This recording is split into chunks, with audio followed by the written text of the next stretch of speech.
Chris Broussard is still with us. Do you think, Chris, that LeBron has taken the lead in this MVP race?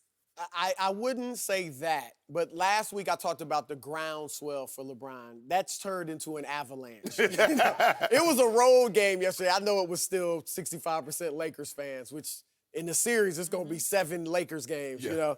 But they were chanting MVP. Who are they? The fans. Who the are crowd. the fans? Lakers Clippers. fans? Clipper Were fans. they Clipper fans were chanting? No, MVP? it was Lakers fans. Thank you. It was about 65-35 Okay, in the all arena. right. 65% Lakers fans. But yeah, look, the storyline, you talked about the storyline, the narrative is all in favor of LeBron, even more so than it was a week ago. I can only speak for myself and my vote. And I'll say this. I said Giannis is my guy. But for the first time this season, LeBron has a legitimate chance of getting my vote. Like, I'm still with Giannis. Giannis is still ahead. But now it is a legitimate race where I'm looking at these next 5 to 6 weeks. Before I had Giannis just clearly ahead, I didn't think there was anything that was going to change that. But now it is a legitimate race. And it's not just that LeBron had this tremendous weekend, because it's a full 82-game reward. It's not just 2 games. And Giannis outplayed LeBron in the first game, and they blew the Lakers out. Giannis was great against the Clippers. They're 2-0 against the Clippers. He outplayed Kawhi and Paul George when they beat. So, you know, you can look at individual games like that. But here it is. One of my arguments for Giannis was the historical nature of his season. Number one, they looked like they were going to be the 3rd team ever to win 70 games. They were on a 71-win pace. Now they're on a 68-win pace, which is still great, obviously, but it's not as historic. Yeah. It's just There not been a lot one of of 68, right. 69 It's win not teams. one of those benchmark numbers. Secondly, Giannis was on pace to have the greatest PER in history for a single season. And he still might. Well, yeah, he might, but according to basketballreference.com, and there are different metrics. Right now, they've got him now down to 5th. All time, still great, but no longer, again, a historic season where it's the greatest PER ever. So you take those out, and then finally the injury. Now, he's already missed 7 games. He's going to miss the next 2. That'll be 9. He probably will miss more than the next 2. If he misses 11, like in the modern era, the fewest games that a player has played and won MVP is 71. So that's missing 11 games. That was Allen Iverson in 2001. Bill Walton won it with 58 games in like 1977, but you know, that's ancient history. In the 70s, guys won the MVP without even making the playoffs sometimes. But that was when the players were voting then.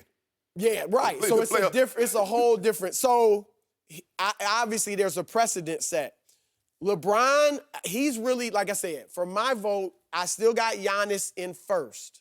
But with those 3 factors and the way LeBron is coming on and playing, he's now, it's not quite neck and neck, but it's very close. So we did this topic about 10 days ago with Chris for the first time, and you laughed at this whole idea. I did. I thought it was like And Giannis was now killing. you're thawing. You're starting to say, wait a second, something's going on here. What is going on? Maybe you better board this train. Oh, because no, it's a station. it's.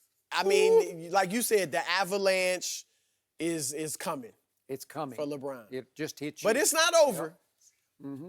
MC Hammer say, gain it, gain it, gain it. Gain him, old man.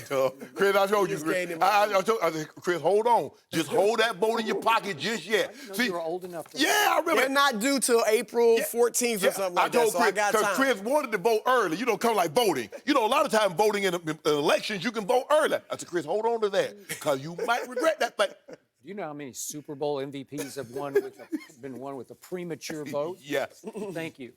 Hey, look, I agree. Now, for me, looking at what LeBron was doing, I thought he was in it. But I can understand, you know, the 32-plus PER, and he's getting 30 and 15, playing basically 31 minutes a night. I get that. But LeBron has been, and I don't want people to think, oh, we're just basing it on these last 2 games. Because LeBron has been playing at an MVP level all season long.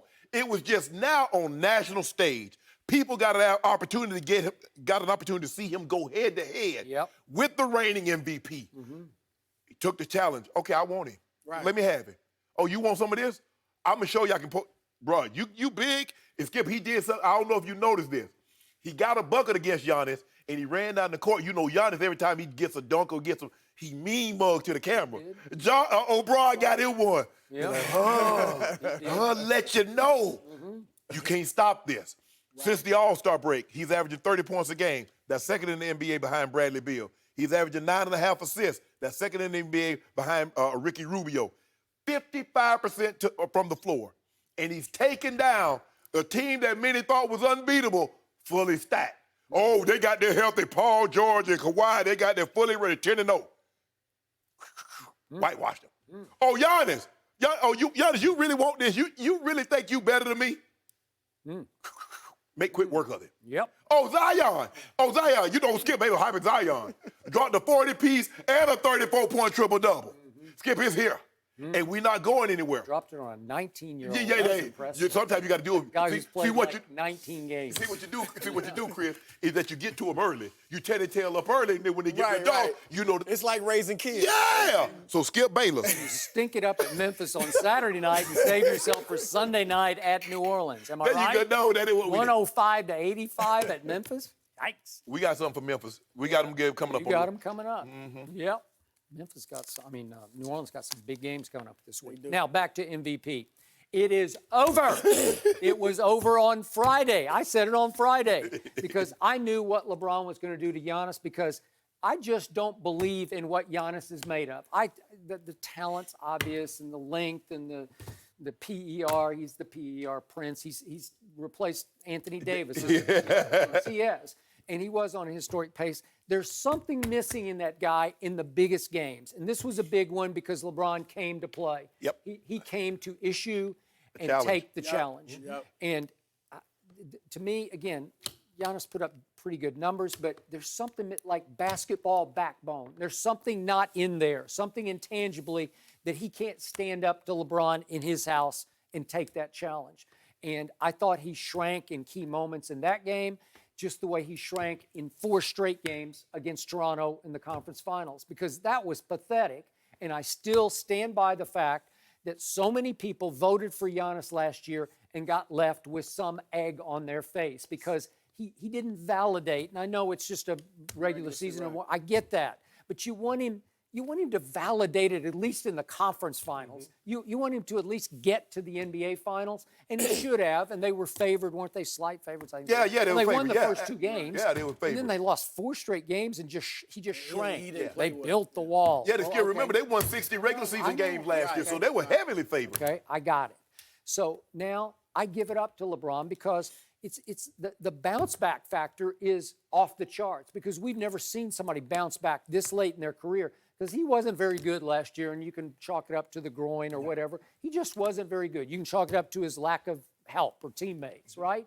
But this was an extraordinary bounce back, and it's been going on from game 1, even though they lost game 1. But he has played at a very high level because he finally assumed the position he was born to play. And he embraced playing point guard. Well, and it changed everything, and which you know is why he's leading the league in assists. Yeah, and what I like, and obviously his basketball IQ's always been off the charts. It's the best. But despite that, LeBron never really took advantage of his size in the post. Right. Even in Miami when he posted more, he did it grudgingly. He really didn't want to.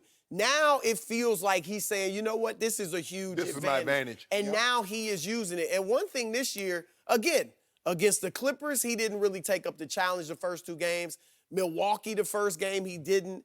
So that was something in my mind, too. I was like, okay, they're pounding the bad teams, and LeBron's not really playing as well against the great teams. And now he's really, this weekend showed that he's just on a different level. At this I agree. point. Skip, the thing is, for the very first time, is that LeBron is normally a guy, is that most guys, when there's another superstar, you go at me, I'm going to go at you. LeBron normally says, I'm going to play my game. Right. But not Friday and not Saturday. Right. Oh, you want to come at me? Okay. Remember on Christmas, Doc Rivers said the reason why I didn't put Patrick Beverly on LeBron because I didn't want him to play in the post. LeBron says, okay, you put Kawhi on me, I'm going to post his butt.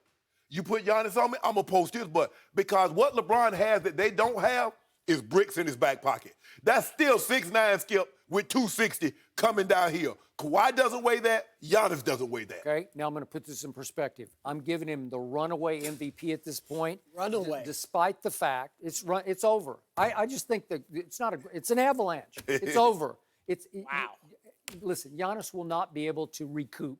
Because he's going to be out for the couple of games. Probably he will not. And they're going to err on the side of caution. I'm going to remind you that still from the three-point line, he's pretty awful because as a high-volume shooter, there are 31 of those who have taken at least 370, and he ranks 28th out of 31 with 35%. So to me, the fewer threes that he shoots, I know he made a logo three the other night, but seriously, the fewer of those he shoots and the more he attacks, even though he's not a great free throw shooter, you got a better chance of attacking and getting and ones than making threes because you're wasting too many possessions shooting 35% from the Oh, he ain't a good Agreed. free throw shooter, wasn't he? 12 or 15 and 12 or 14 yesterday? Yeah. He's And actually shot him well lately. We're going to talk about that in a few minutes because we got a bizarre new routine going with his free throws. Aren't we It's bizarre, 70, aren't we 70%? but it's working. Aren't we 70% now? You just eked over the 70% line. Here's the key for this season, and I think you'll agree with this, Skip. LeBron, you said he's taken the personal challenge. I've seen him at times, we all have during his career, where he took those personal challenges. And I remember writing columns for the other network and website about him playing angry. I agree. And just I told you that going, from the start. Good. One of his worst moments in Boston, his last series in Cleveland, his first stint, when he faded during that season. The third game of that series, he was just destroying people. He had 21, I think, in the first quarter. Which one are you talking about? Against Boston in his last year in Cleveland. But before he went to Miami? Yes. Okay, yes. I got it. Remember that series? Yeah, he faded. He melted down, whatever. It was a Friday night game at Boston Garden. He just annihilated him. Right. Yeah. And then he didn't play that way the whole rest of the Nope. series. If he That was keeps the up, one Dan Gilbert accused him of quitting in. That's right. what he said. And he's got to keep, even the Dallas series, early on when they were up 2-1, he was playing fine. Yeah. And then just fade. If he keeps this mentality of I'm going at Kawhi, take it personal in that series. I'm going at Giannis if they meet in the final. I don't know who can stop him.